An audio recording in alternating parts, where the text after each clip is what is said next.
Hello everybody and welcome back to another episode of Finding Freedom. Now in this video we're going to discuss, how to regroup, recover, and, repair. Because let's face it, if you're trying to search for freedom and you're breaking your back or the backs of others with the attempt to achieve freedom, you're going to need to, recover, you're going to need to regroup, and then you're going to need to, repair.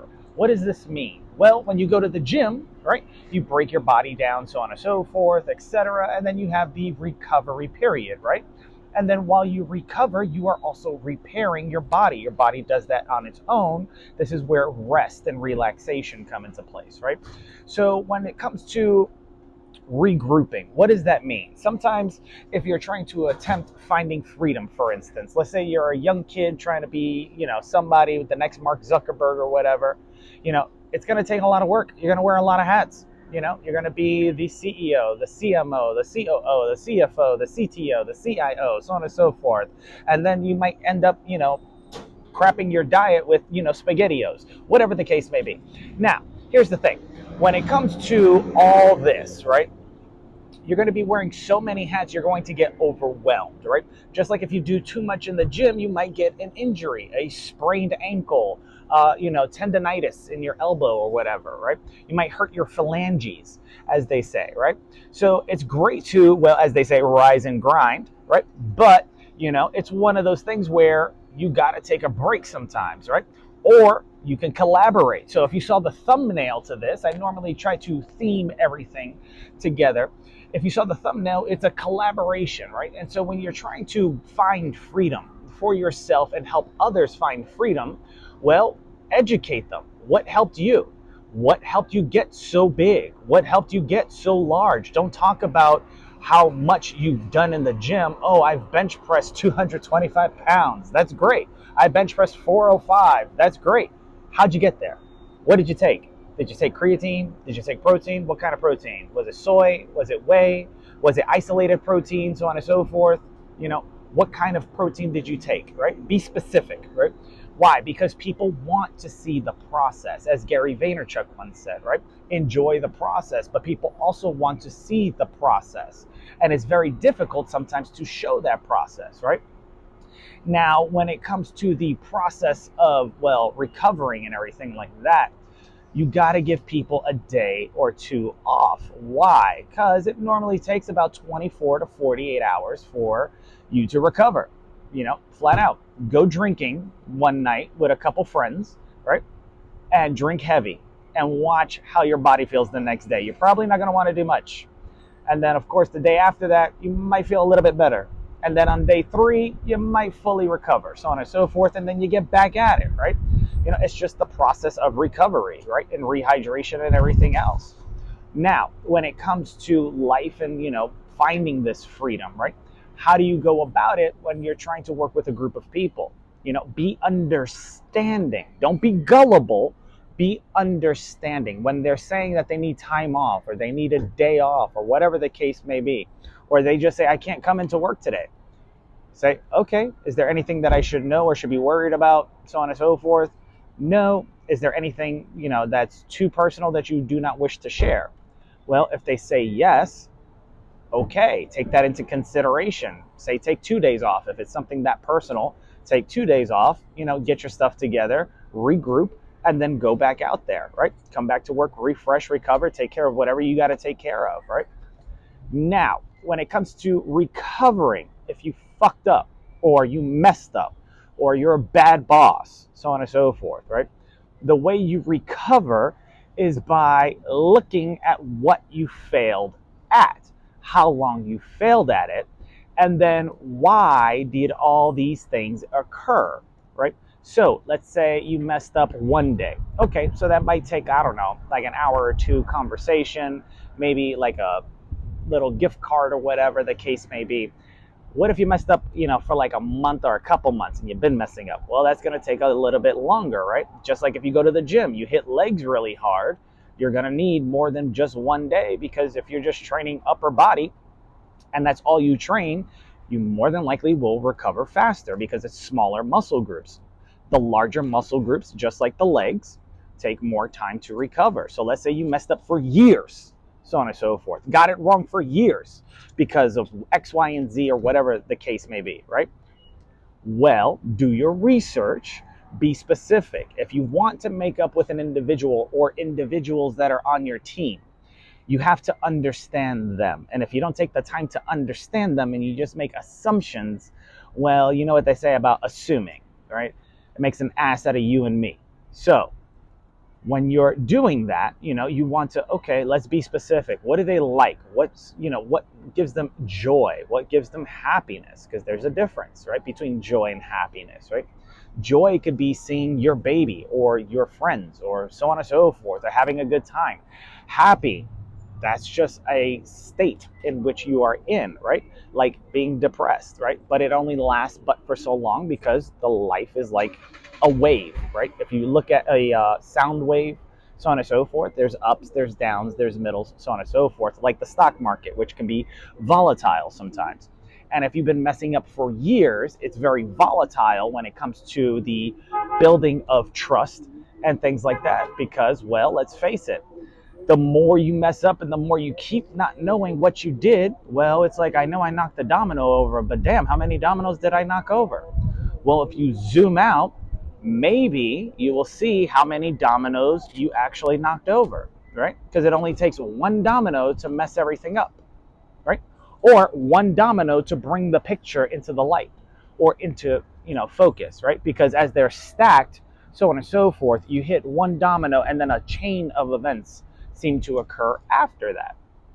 Now, you could go ahead and YouTube this yourself. Look at domino pictures, so on and so forth, etc. Or, you could Google it, right?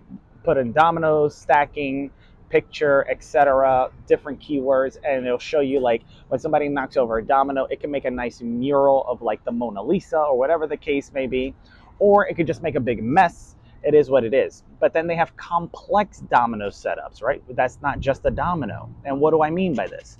If you ever seen the TV show Elementary, which is based on Sherlock Holmes in the modern day and age, right? In the beginning, there's an intro where he knocks over a domino, then that knocks into a glass ball, that hits this thing, that goes to this string, that pulls on this cage, that lifts the rat out, so on and so forth, or the mice, and the mouse goes out, so on and so forth, and the mouse goes after the cheese. When the mouse picks up the cheese, it falls into the trap. When it falls into the trap, it sets off something else, and it just goes on and on, right? Now, you can check that out for yourself. I'm pretty sure it's somewhere on YouTube. But if you are that type of person or in that situation while you were trying to achieve, or obtain freedom, and you may have stomped on others or may have not paid them back, etc., or made them tried to make them look like a fool, and the only thing you normally do when you try to make somebody look like a fool is, make yourself look like one. That's why you shouldn't assume. So, it's one of those things like, do you want to develop a relationship with this person? If so, then I suggest you understand them, right? Be specific, right? Because if you're let's say, in a big room, and in magic, we call this shotgunning. People that pretend to be like sidekicks and all this, they're like, oh, I got a thing coming in, and it's John, Jacob, Jews, something, Joshua, something, blah, blah, blah, blah, blah. Or Gary, was it Gretchen, Gertrude? No, it's not that. And then they're just waiting for somebody to stand up, right? They're just waiting for somebody to say, yeah, no, that's me. And, that shotgunning technique does work for particular people. But if you want to speak to someone specifically without people knowing, if, let's say, you're in a conference room or a boardroom, so on and so forth, right? Well, if everybody knows what the hell's going on, because, let's just say people's got loose lips in certain places, and then they have text message and technology, and then they like to share information and blah, blah, blah, blah, blah, because people are too curious, like Nosy Nancy, and they just want to stand around and hang around, and they're like, wait, I could do this too. And it's like, maybe, possibly, right? Example, my sister, she came out to me, when I was in the process of joining the military. I've shared this story once before. And she was standing around looking at everybody doing stuff. And it's like, man, that looks easy. I could do that too. I'm going to come out with you guys. Next thing you know, she starts falling behind, talking about, you guys go ahead.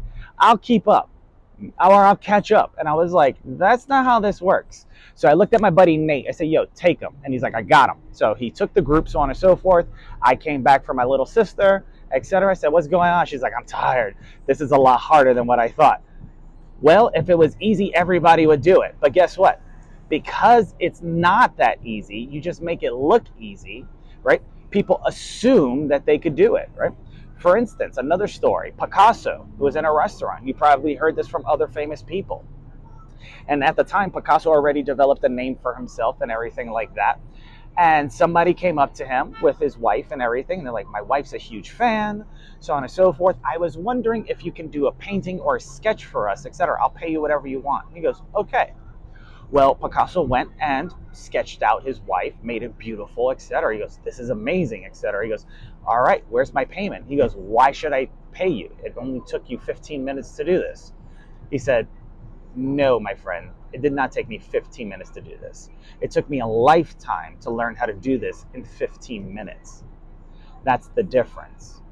Most people will just copy and paste and then try to throw spice on it, right? Or whatever the case. It took a lifetime for Shakespeare to come up with his ability to do things in a short amount of time. Why do I say this? Because you can say Romeo and Juliet, and everybody knows the story of Romeo and Juliet within less than 5 minutes, right? But if you don't take the time to read the whole story, you may have heard of it, but then you can make up whatever it is that you want along the way, do your own rendition, etc.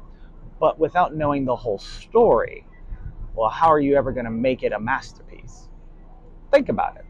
Do you think the gentleman in the restaurant could have done what Picasso did, being that he complained that he only did it in 15 minutes? Probably not. He just did not see the value. He did not see the value of the time and effort and the constant beating and beating and beating on his craft that he did prior to. They talk about, the 10,000 hours, so on and so forth, right? It takes about 10,000 hours to perfect or master or become great at something, etc. People don't normally take that into a factor. Now, why is that? Well, because when people make stuff look easy, people take it for granted. It's like saying something's free, right? If you gave your kid a car for free, right? Are they going to treat it well versus if they had to work for it? If you give somebody money, are they going to spend it the same way if they had to work for it? If you give somebody a choice that's completely free, are they going to do something wrong with it? If you give people technology, will they do good with it? If you show someone how to fight, will they go out and do bad things with it or do good things with it, defend others, so on and so forth, right? LL Cool J talks about being a good guy, and I'm a good guy. However, I had someone tell me I'm a nice guy, and I said, of course I'm a nice guy, because nice guys make sure that their women finishes first multiple times, because they say nice guys finish last. Think about that for a second. Now that's a comeback, right? Oh, this guy's a nice guy, nice guys finish last, etc. Of course, because our ladies, they finish first multiple times. That's a way of fighting back against somebody that wants to be an asshole, right?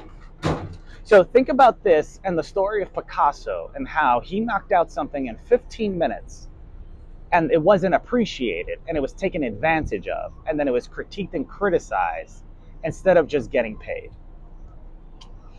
Anyways, if you are out there and you're searching for freedom and you're building your stuff, after you develop your 10,000 hours, I promise you, things will become easier for you, but for others it will be difficult. Just make sure that they see the value by explaining the effort and the time that went into it. Because if not, they won't see that value, i.e. known as the perceived value. And then the intrinsic value may be there, but it may not be because they saw behind the scenes. Till next time, my friends, take care. God bless. Mwah. Bye-bye. Bye-bye.